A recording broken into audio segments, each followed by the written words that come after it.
Invito il collega Wei Liang a parlare dell'esperienza cinese nell'ambito della trombosi venosa profonda.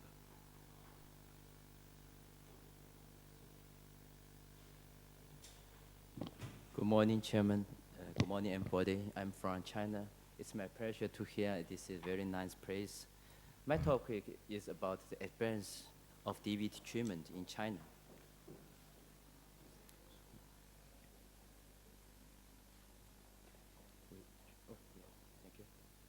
This is my department. It's horse. It's horse here, and this is our group for treat disease. I have no discussion. So now the incidence of the DVT in China, I think, is growing. The number is growing. We have performed several studies about the DVT in our center. The first study is about the continuous peripheral venous disease angiography. We have studied how many % of the DVT. There's about 25 DVT in this series continuously angiography. And above them, there may be in lower extremities about 13%. So the rate is higher. And how about the natural history of DVT? If we do not take any treatment for DVT, what is the natural history of the disease? We have other study about that. We do the angiography for 79 DVT patients, and these patients without any treatment. So according to the integrated angiography, we can divide it in three groups. Type 1 is deep vein occlusion, total occlusion. We do the angiography finding. And the type 2, in the angiography, we can find deep vein partial reopen. And in type 3, deep vein completely reopen. And the angiography findings is relation with the time of DVT. So if the DVT time is, shorter, maybe mostly the finding is located on the type 1. But if the disease time is longer, maybe the type is 3. We can find that the vein is reopened. And we also discussed the symptom with the relationship of the angiography. If the patient suffered with the type 1 angiography type, we see maybe they have suffered the superficial vein dilation. But if the patient suffered the type 3 group, we can see the varicose vein could be seen mostly often, and we can see the skin pigment. Also, very often we can see the skin ulcer in such kind of patients. Sorry. So we need to treat DVT, because if we do nothing for DVT, maybe the PTS syndrome is severe in such kind of patients. So purpose of the treat DVT is to reopen the lumen that may relieving the symptom of the DVT. And the other very important purpose of this treatment is to save the function of vein valve, because it can prevent the PTS occurrence. So the next question for us is how to choose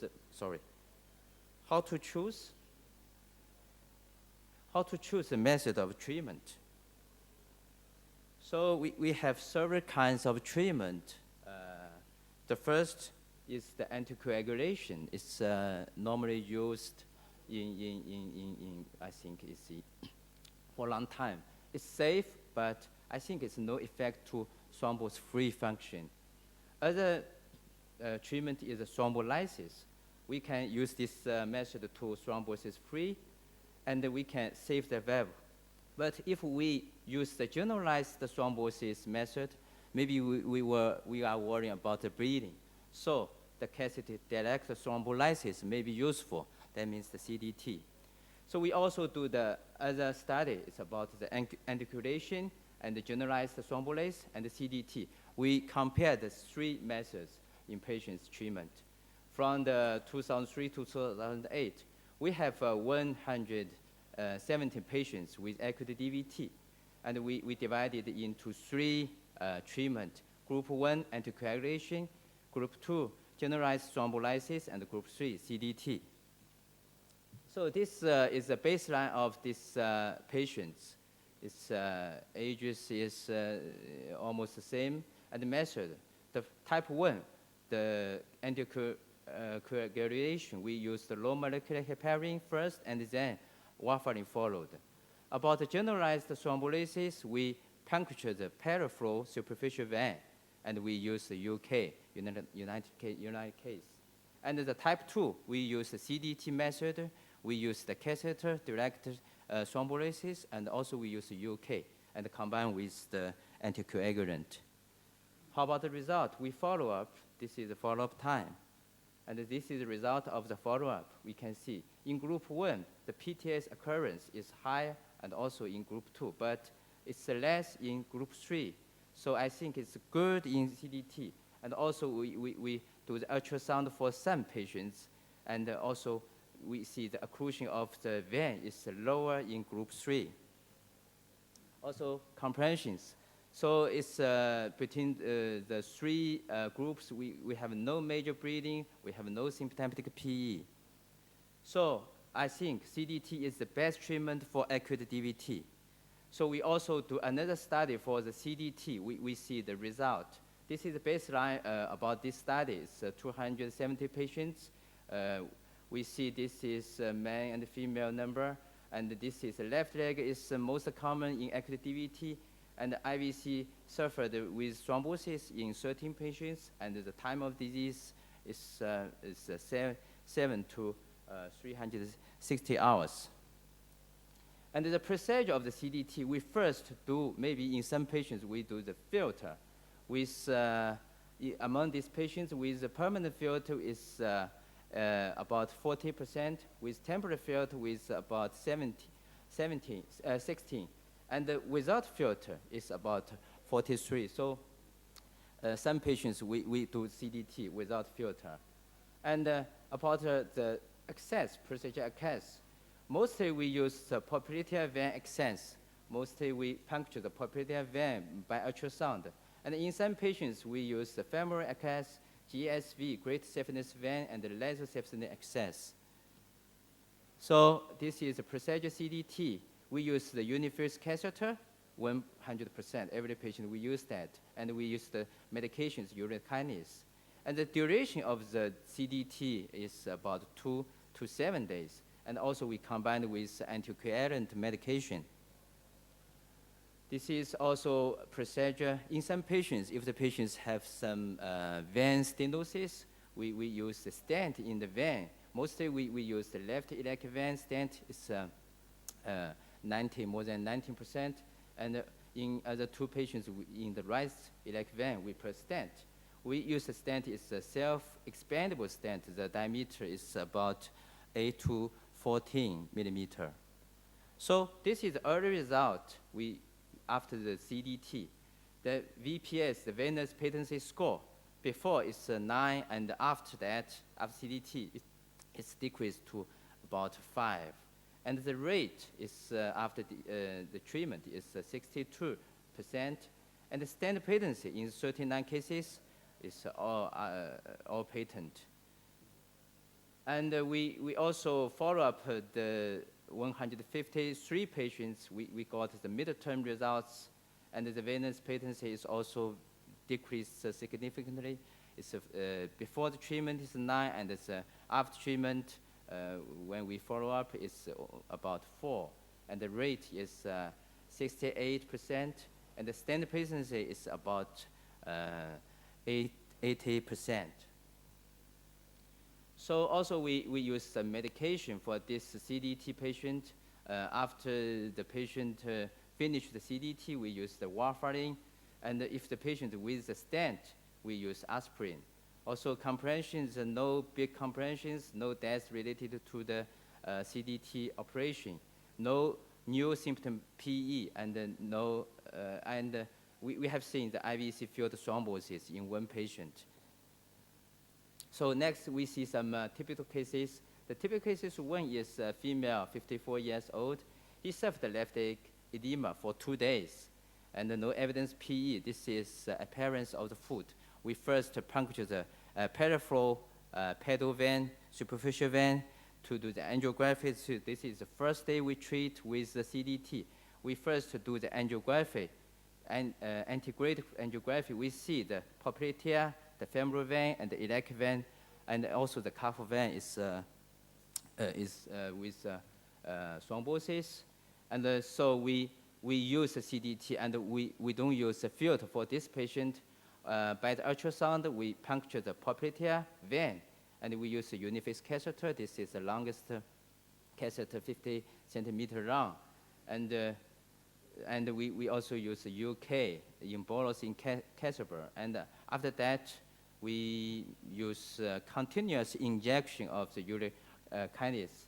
It's that, and also combined with low molecular heparin and the normal heparin. So the normal heparin is injected by sheath. So this is the first day of the treatment. And about the second day, we checked by the angiography. So we see the thrombosis were partially dissolved, but still exist in this area. So we continuous use the CDT treatment. And in the fourth day, we also do angiography, and we see here, this is the puncture area. We see some thrombosis here, but it's much better in the femoral vein, much better in here. So next we do the iliac vein angiography. We see the stenosis here is very significant stenosis. So we first balloon the lesion, and then put the stent. It's a smart 12/80 stent. This is after stent, we do angiography. So, and we also, in the fifth day, we take a picture of the leg, so it's much better. The patient was followed with warfarin. So this is 10 months, after 10 months, we also checked by the angiography. This is calf vein. We see it's okay, it's patent. The popliteal vein, we see it's a patent. And the femoral vein, we also see the valve. We can see the valve. And how about the iliac stent? It's patent. It's very nice. No collateral branch we can see, so it's patent. So this is the first typical case we show. I show you that we do the CDT, and we put the stent for this vein lesion. And the second case is IVC filter thrombosis after we put the filter. Also, the patient is female, and this is 2 years ago. She has suffered a DVT in right lower limb, and we put the IVC permanent filter. But he stopped warfarin for 6 months. After that, bilateral leg edema for 1 day and severe in left leg. So we do the angiography. We see here is the filter. We see it's a thrombosis. It's a thrombosis in left iliac vein. But above the filter, the IVC is patent. So we puncture the left popliteal vein, and we do CDT, the thrombolysis here. And after 2 days, it's angiography. We see the filter is patent, so the problem is dissolved. So the third case is about stent occlusion. It's a male patient. He has suffered left DVT, and we use a CDT and iliac vein stent 1 year ago, but also he stopped warfarin for 3 months, so left leg edema for 1 week. So come to our center, we do the angiography. We see the calf vein, popliteal vein, and the femoral vein, I think is okay, it's patent. But the problem is in the iliac vein stent. We have see this here. The stent, the former stent is totally occluded. We cannot see the blood flow through the stent. So we do the puncture from the popliteal vein. We use the catheter technique, wire technique, but we can only cross the lesion with sub-stent space. That means we outside the stent, we recognize a new lumen, new tubular lumen. So we PTA outside the stent, and we put 2 stents outside the former stents. We use a Francis plus stent. It's a cover stent. And after that, we do angiography. It's okay. It's patent. So that is our experience in our center. So from this experience, we have several conclusions. First is the early and the midterm results of CDT for acute DVT in iliac and no femoral veins and stent placements in iliac veins, we think are reliable treatment options. And second, it is not necessary to routinely place IVC filter during CDT for treat the DVT. And third, as new endovascular tools and techniques develop and the vascular surgeon gain experience, I think CDT is likely to play a large role in acute iliac and femoral DVT. Thank you for your attention. Thank you. La discussione